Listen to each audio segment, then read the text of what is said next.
नमस्कार दर्शक बंधु आपण को आम चैनल को स्वागत। आमर आज भिडटी कर्कट राशि व्यक्ति विशेषों बहुत गुरुत्वपूर्ण रही। से आपण धैर्यर सहित यही भिडटी को शेष पर्यंत देखंतु। आपणकर व्यस्त समय मध्यरु 10 मिनिट समय आपण निज पई दियंतु। निज भविष्यत विषय जानतु एवं आपणकर 2025 टी किभଳି रही ताहा मध्य जानतु।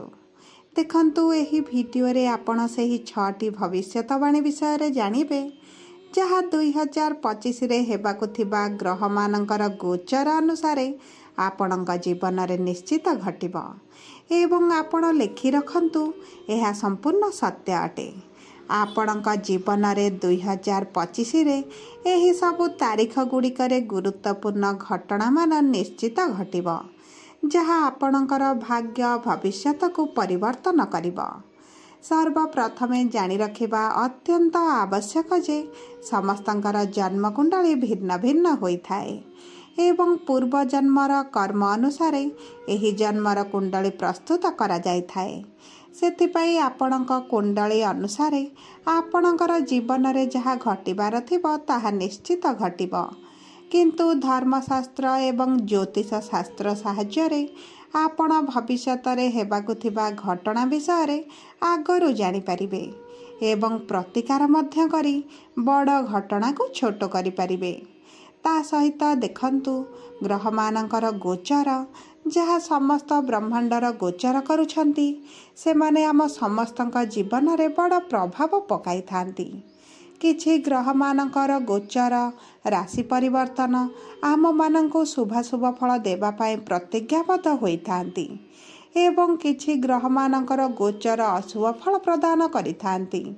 सेतिपाई एही 2025 रे आपण देखिबे आपणक जीवन रे बड़ परिवर्तन आसीबो, किंतु परिवर्तन खराब रहिबो ना भल रहिबो जानिबा पाई आपण भिडियोटी को शेष पर्यंत देखंतु। शेष पर्यंत देखिले आपण निश्चित भाव रे जानि परिबे जे कौन रहिछि एही 6टी भविष्यतवाणी जहाँ आपणक जीवन रे 2025 रे घटिबाकु जाउछि। किंतु भिडियोटी आरंभ करिबा पूर्वरु जदि आपणकर कर्कट राशि होइथाए एवं आपण भी ईश्वर को आंतरिक भक्ति एवं विश्वास करती तेबे भिडियोटी को लाइक करंतु। कमेंट बॉक्स रे जय जगन्नाथ जय माँ लक्ष्मी अवश्य लिखि दियंतु। ता सहित आपणक मन रे जहाँ भी प्रश्न बा द्वंद्व रही आपण कमेंट बॉक्स रे पचारि पारंती। आमे आपणक प्रश्नर उत्तर देबा पाई यथा संभव प्रयास करिबो। विलंब हेले मध्य आपणक प्रश्नर निश्चित भाବରେ उत्तर देबु। एबे आसंतु भिडियोटी को आगକୁ बढ़ाइबा एवं सही 6टी भविष्यतवाणी विषय जानिबा जहाँ एही 2025 रे आपणक जीवन रे निश्चित घटिब, किंतु आपणकर ध्यान देई बुझिबार अछि जे केउ क्षेत्र रे एही परिवर्तन गुड़िक घटिब। आपणकर शिक्षा क्षेत्र रे ना क्यारियर रे ना प्रेम संपर्क रे ना वैवाहिक संपर्क रे ना आपणकर स्वास्थ्य रे। सेथिपाई आपण टिके ध्यान देई देखंतु एवं बुझंतु। ता सहित देखंतु दर्शक बंधु आमर एही कार्यक्रम आपणकर जन्म राशि बा चंद्र राशि उपरे आधारित होईछि। जदि आपण आपणकर जन्म राशि कौन जानि नाहंती एवं नाम राशि रे समस्त कार्य करुछंती तेबे आपण कमेंट बॉक्स रे निजर जन्म तारीख जन्म समय एवं जन्म स्थान लिखि जणांतु। आमे आपणकर जन्म राशि जणाई देबु जहाँ आपणक पई बहुत भल एवं सठिक रहिबो। ता सहित देखंतु एही 2025 रे आपणकर शनिकर अढ़ेई शेष हेबाकु जाउछि। एहार भविष्यतवाणी मध्य आमे एही वीडियो रे जणाइबु। सेतिपाई आपण भिडियोटी को शेष पर्यंत देखंतु एवं निज विषय रे किछि तथ्य जानंतु। सर्वप्रथमे जानिबा आपणक राशि रे ग्रह मानकर स्थिति किभଳି रहिछि। देखंतु आपणकर प्रथम गृह रे मंगल, तृतीय गृह रे केतु, षष्ठ गृह रे सूर्य, अष्टम गृह रे शनि, नवम गृह रे राहु एवं एकादश गृह रे गुरु विराजमान करिछंती। एबे आसंतु जानिबा प्रथम भविष्यतवाणी विषय। देखंतु आपणकर द्वितीय गृहर स्वामी सूर्यदेव आपणकर षष्ठ गृह विराजमान होइछन्ति एवं जानुआरी 14 रु फेब्रुआरी 14 पर्यंत आपणकर सप्तम गृह रहिबे एवं फेब्रुआरी 14 रु मार्च 14 पर्यंत आपणकर अष्टम गृह रहिबे, जहा फलरे आपणकर एही 3 मास मध्यरे आपणकर आखिरे एवं दांतरे समस्या देखाजिब। ता सहित आपणक परिवार रे झगड़ा मतभेद एवं गंडगोल भली परिस्थिति देखादेब। सेथिप्रति आपणको टिके ध्यान देवार अछि। नचेत एही वर्ष आरंभ रे माने जानुआरी फेब्रुआरी एवं मार्च मासरे आपणक जीवन रे किछिटा समस्या बढ़ी पारे। विशेष भाव रे आपणक संपर्क रे किछिटा समस्या देखादेब। एबे आसंतु जानिबा आपणकर द्वितीय भविष्यतवाणी विषय रे।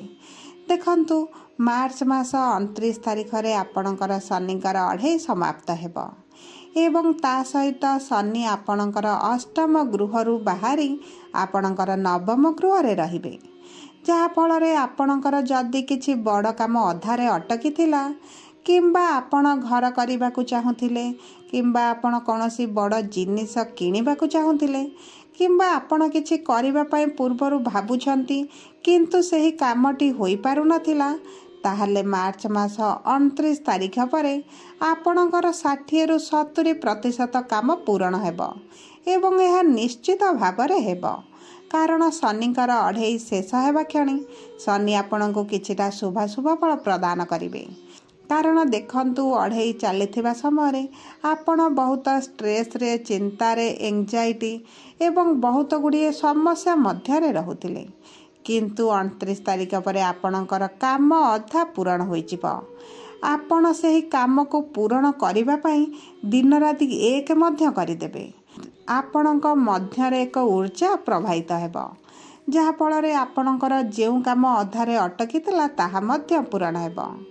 एबे आसंतु जानिबा तृतीय भविष्यतवाणी विषय रे। देखंतु एही 2025 रे देवगुरु बृहस्पति मध्य राशि परिवर्तन करिवे, माने आपणकर द्वादश ग्रह को आसीबे। वृष राशि रु बाहरी मिथुन राशि को आसीबे, जी आपणकर भाग्यर स्वामी मध्य अटंती।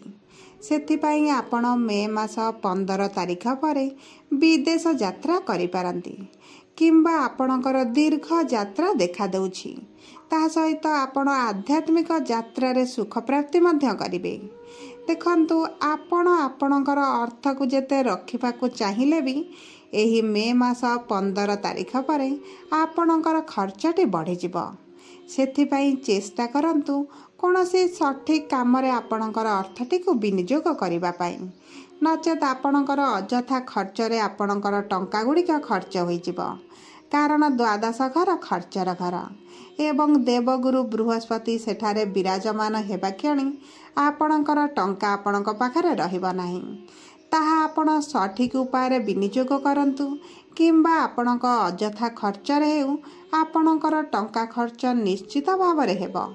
ता सहित सबुठारु महत्वपूर्ण भविष्यतवाणी हेला कि गुरु आपणकर द्वादश घर को जीवा फल रे आपण कौनसी बड़ निष्पत्ति तरबर होई नियंतु नाही। बुझी विचारी निष्पत्ति नेले आपणक पई सठिक रहिबो। कारण द्वादश घरे गुरु रहिले आपणक काम खराब हेबार जोग मध्य बने थाए। सेथिपाई जगी रखी काम करंतु। आपणकर भाग्यर मालिक द्वादश घर को जीवा माने आपणक काम आपण स्वयं ही खराब करिवे। आपण तेणु करी कौनसी एक गुरुजनक ठारू परामर्श नेले आपणक पई सठिक रहिबो। देखंतु आपण समय नेला परे आपणकर निष्पत्ति नियंतु। कौनसी काम जल्दी रे करिबा हेउची शैतानर काम, तेणु करी आपण विलंब हेले मध्य सठिक निष्पत्ति नेबा पई चेष्टा करंतु। कारण मे मास 15 तारिख परे आपणकर काम बिगिड़िबार संभावना बहुत बढ़ी जाउची। सेथिप्रति आपण दृष्टि दियंतु। एबे आसंतु जानिबा चतुर्थ भविष्यतवाणी विषय रे। देखंतु मे मास 18 तारिख परे राहु आपणकर नवम गृहरु बाहरी जिबे, जहा फल रे आपण मानक पई बहुत भल संकेत अटे। କାରଣ ରାହୁଙ୍କ ପାଇଁ ଆପଣଙ୍କର ଭାଗ୍ୟ ଆପଣଙ୍କ ସାଥ ଦେଉନଥିଲା। ଆପଣ କ୍ୟାରିୟରରେ ଆଗକୁ ବଢ଼ିପାରୁନଥିଲେ। ଆପଣଙ୍କୁ ଶିକ୍ଷା କ୍ଷେତ୍ରରେ ବହୁତ ସମସ୍ୟା ଦେଇ ଗତି କରିବାକୁ ପଡ଼ୁଥିଲା ଏବଂ ଆପଣ ପ୍ରତି କ୍ଷେତ୍ରରେ ଯେଉଁ ସବୁ ସମସ୍ୟା ବାଧାବିଘ୍ନ ଦେଇ ଗତି କରୁଥିଲେ ତାହା ନିଶ୍ଚିତ ଭାବରେ ଦୂର ହେବ। ମନେ ରଖନ୍ତୁ, ମେ ମାସ 18 ତାରିଖ ପରେ ଆପଣଙ୍କର ଭାଗ୍ୟ ଆପଣଙ୍କର ସାଥ ଦେବ। ଦେଖନ୍ତୁ, ନବମ ଗୃହ ହେଉଛି ବୃହସ୍ପତିଙ୍କର ଗୃହ ଏବଂ ସେହି ଗୃହରେ ଯେତେବେଳେ ରାହୁ, ଯାହା ହେଉଛନ୍ତି ଛାୟା ଗ୍ରହ ବା ପାପୀ ଗ୍ରହ, ସେଠାରେ ବିରାଜମାନ କରିବେ, ସେହି ପରିସ୍ଥିତିରେ ଦ୍ୱନ୍ଦ୍ୱର ଭାବନା ଅଧିକ ହୁଏ ଏବଂ ସେମାନଙ୍କ ମଧ୍ୟରେ ଶତ୍ରୁତା ଆଚରଣ ମଧ୍ୟ ବଢ଼ିଯାଏ। ସେଥିପାଇଁ ଏହି 1.5 ବର୍ଷ ହେବ ଆପଣ ବହୁତ ସମସ୍ୟା ଦେଇ ଗତି କରୁଥିବେ।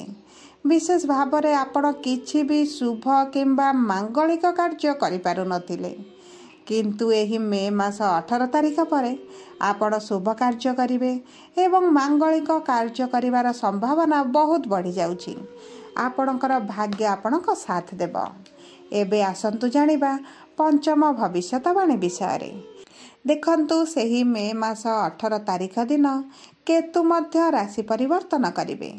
ଆପଣଙ୍କର ତୃତୀୟ ଗୃହରୁ ଆପଣଙ୍କର ଦ୍ୱିତୀୟ ଗୃହକୁ ଆସିବେ, ଯାହାଫଳରେ ଆପଣଙ୍କୁ ଚତୁର, ଚାଲାକ ଏବଂ ବୁଦ୍ଧିମାନ ମଧ୍ୟ ବନାଇବେ। ଆପଣଙ୍କ ବାଣୀରେ ଓଜନ ବଢ଼ାଇବେ। ଆପଣ କଥାରେ କଥାରେ ନିଜର କାମ ପୂରଣ କରିବେ। ତା ସହିତ ଦେଖନ୍ତୁ, ଆପଣଙ୍କର ଗ୍ରୋଥ୍ ମଧ୍ୟ ବଢ଼ିବ। ଆପଣ ବ୍ୟବସାୟ କରନ୍ତୁ କିମ୍ବା ଚାକିରି କରନ୍ତୁ, କେତୁ ଆପଣଙ୍କର ଧନର ଗୃହକୁ ଯିବା କ୍ଷଣି ଆପଣଙ୍କର ଆର୍ଥିକ ସ୍ଥିତିରେ ଉନ୍ନତି ନିଶ୍ଚିତ ଭାବରେ ଆସିବ। ଆପଣ ଦେଖିବେ, ଏହି ମେ ମାସ 18 ତାରିଖ ପରେ ଆପଣଙ୍କର ଆର୍ଥିକ ସ୍ଥିତିଟି ମଜବୁତ ହେବା ଆରମ୍ଭ କରିବ। ଏବେ ଆସନ୍ତୁ ଜାଣିବା ଶେଷ ବା ଷଷ୍ଠ ଭବିଷ୍ୟତବାଣୀ ବିଷୟରେ। ଦେଖନ୍ତୁ, ଯେଉଁମାନେ ବିଦେଶରେ ରହୁଛନ୍ତି ବା ନିଜ ଘରଠାରୁ ଦୂରରେ ରହୁଛନ୍ତି, ସେମାନଙ୍କ ପାଇଁ ବହୁତ ଶୁଭ ସମୟ ଏହି 2025ଟି ରହିଛି। ତା ସହିତ ଯେଉଁ କର୍କଟ ରାଶିର ବ୍ୟକ୍ତି ବିଶେଷମାନଙ୍କର ଜମି, ଜାଗା କିମ୍ବା ଘରକୁ ନେଇ ସମସ୍ୟା ଥିଲା, ତାହା ମଧ୍ୟ ଦୂର ହୋଇଯିବ। ଏବେ ଆସନ୍ତୁ ଜାଣିବା ସହଜ ଓ ସରଳ ପ୍ରତିକାର ବିଷୟରେ, ଯାହା ଆପଣ ଏହି 2025ରେ ନିଶ୍ଚିତ ଭାବରେ କରନ୍ତୁ। ଆପଣଙ୍କୁ ଶୁଭାଶୁଭ ଫଳ ପ୍ରାପ୍ତି ହେବ।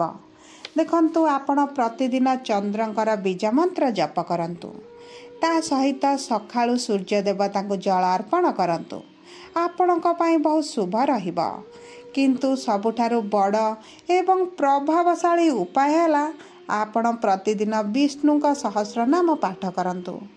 ଏହା ଆପଣଙ୍କୁ ରାହୁ କେତୁଙ୍କ ପ୍ରଭାବରୁ ବହୁତ ଭାବରେ ରକ୍ଷା କରିବ।